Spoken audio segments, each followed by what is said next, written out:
Okay, we're talking about matrices, using matrices to help us solve probability problems, and in this topic we're really talking about transitional matrices, and also known as Markov chains. Markov was a Russian mathematician who worked on these concepts. And what we need to do is we need to think about hypergeometric probabilities. Hyper meaning that the probabilities are changing depending on what happened previously. We've got an example here of a netballer who shoots for goal, and if she gets a goal, she gets more confident, and her probability of getting the next goal has actually increased because she's more confident. If she misses the goal, she gets less confident, so her chances of getting a goal, given she missed the previous goal, are less. And just got a tree diagram to represent this, and what it says is that probability of a goal on her first shot is a half, the probability of a miss on her first shot is a half. If she gets a goal on her first shot, then the probability that she gets a goal on her next shot is actually 3/5, so it's increased, she's got more of a chance. But then she's got obviously less of a chance of missing. The notation here says, what's the probability of getting a goal on her next shot given she got a goal on her previous shot? 3/5.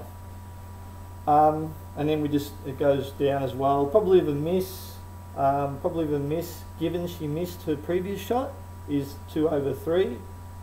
So once she misses, she gets less confident. So this tree diagram just represents basically two shots at goal. And a question, for example, you might get here is, what's the probability of getting two goals in a row? So a goal on a first shot, goal on a second shot. So that's the outcome there, 2 goals in a row. It'll be multiplying those probabilities together. Half times 3/5 equals 3/10. However, we might also ask the question, what's the probability of getting a goal on her second shot, regardless of what happens on the first shot? So in that case, a goal on a second shot is this probability plus this probability. A goal on a second shot here is a half times a third, so it's a miss and a goal, or a goal and a goal is equal to 3/10, that's over 1/6. Add those together and that'll give us the probability of getting a goal on her second shot. Now what would happen if we said, what about the probability of getting a goal on her fifth shot? That means we have to extend this tree diagram out to her fifth shot, work out all the different probabilities and add them all together. Gets quite long and complicated, and if we expand that to a 100th shot, for example, well, imagine the work you'd have to do that. So we've got a tool to do that. Matrices can help us do this. And the rule is this. If we want to find the probability of an outcome on the nth attempt, we use this equation, Sn, so that's the state matrix, is equal to the transitional matrix, T, to the power of how many goes we want, times the initial state matrix, S0. Here's the question. Find the probability of scoring a goal on the fifth attempt, on her fifth attempt. So we set it up as S5 equals the transitional matrix. This is how we set up the transitional matrix.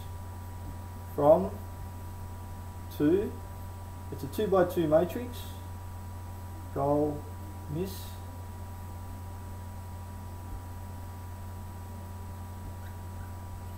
goal, miss. And what we're saying is, from a goal to a goal. So we score a goal and then we score another goal. What's the probability of that happening? We'll go to our tree diagram. It was 3/5.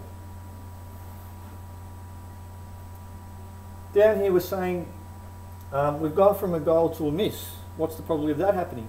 So from a goal to a miss, so getting a miss given you got a goal the first time is 2/5. 2/5. Over here, what's the probability of getting a miss? Getting a goal, given you missed the first shot. Missed the first shot, then a goal would be 1/3. And over here, what's the probability of getting a miss given you missed the first shot, and that's 2/3. With our transitional matrix, it's very important to see that the columns always add up to 1. Must always add up to 1. So you can see there, 1/3 plus 2/3, 1, 3/5 plus 2/5 is equal to 1 as well. And then we multiply that by, we'll talk about this bit in a minute, we'll multiply that by the initial state matrix. So what initially happened? The question doesn't say whether she scored a goal or not on her first chance, or first shot. So what we do is we use the probabilities from her first shot. It was a half and a half. So it's a half here and a half here. So this is a goal and a miss. It's probably very useful, although you don't have to do it, but to put the letters here, goal, miss, from, goal, miss, to, can help you make sure you get these numbers in the right spot. So from a goal to a goal goes here, from a miss to a miss goes here, and the other two elements must make it add to 1. Over here, the first element is a goal, next element's a miss.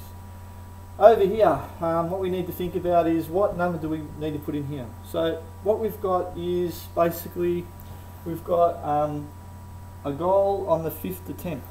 So what you need to think is, well, this is the first attempt here. This is what happened initially. So how many more attempts do we need? We need 4, okay? So we raise this to the power of 4. Normally, well, I've never seen this be required to do this calculation by hand on any exam. It's always on the calculator exam. So normally it's just a matter of then plugging it into your calculator and getting your answer. So if we calculate this out, I think the answers become, I think I've got the answers here somewhere. The answers become, on the 5th attempt, yes, I have got the answers here. No, I haven't, or have I? On the 5th attempt, yes I have. 0.4548. 4548, and then obviously it has to equal to 1. 0.5452. 0.5452. Okay, so the probability of getting a goal on a 5th attempt would be equal to 0.4548. Okay. Just to look at that question again, we could also say find the probability of scoring a goal on the 5th attempt given she got a goal on her 1st attempt. In that instance, if we said she got a goal on her 1st attempt, we have to change this to say 1, because we know on her 1st attempt she got a goal, and obviously she missed, so this changes to 0. So your steady state matrix will change depending on the question, okay, and that will also change your answer. So I'll change that back to original question. Okay, so that's pretty simple. The other thing is that we can also calculate what might happen in the long run. So for example, we might say in the long run, you know, she plays 100 games in the season, what's the chances of getting a goal overall? In the long run probability, basically we can write it like this as a matrix calculation. Normally in the long run, by the time you get to the 50th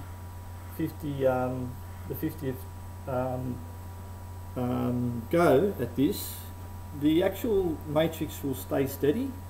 So you'll see this happen basically if you go 50, 51, 52, the probabilities won't change at all. It becomes what we call a steady state matrix, and we'll see that all the time with all transitional matrix calculations.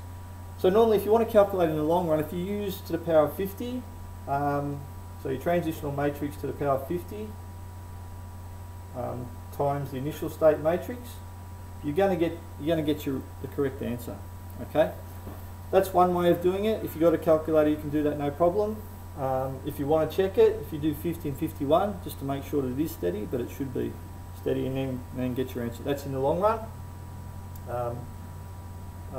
Yeah, pretty simple. You can do it that way.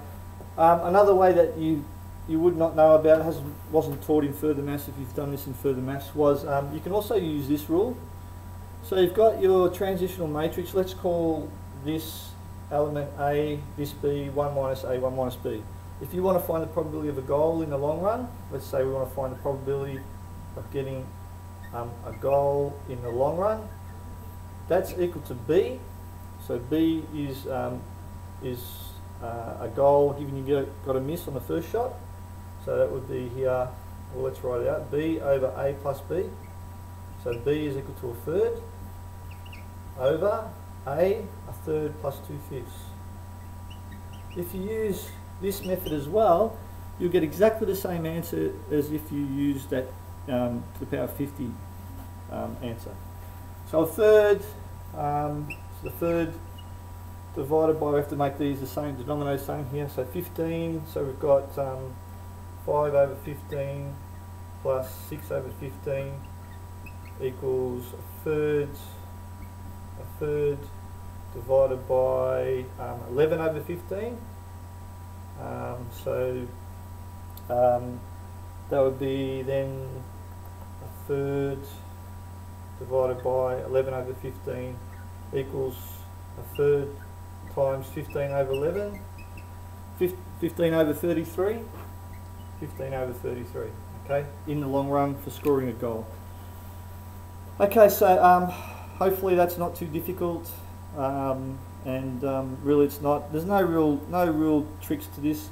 Probably the hardest bit is making sure you get this raised to the right power, so just think about the question, what it's asking, make sure you set up your steady state matrix, your initial state matrix properly depending on the question, and make sure you get your probabilities in the right spot on the transitional matrix, and then you should find these questions pretty simple. Good luck.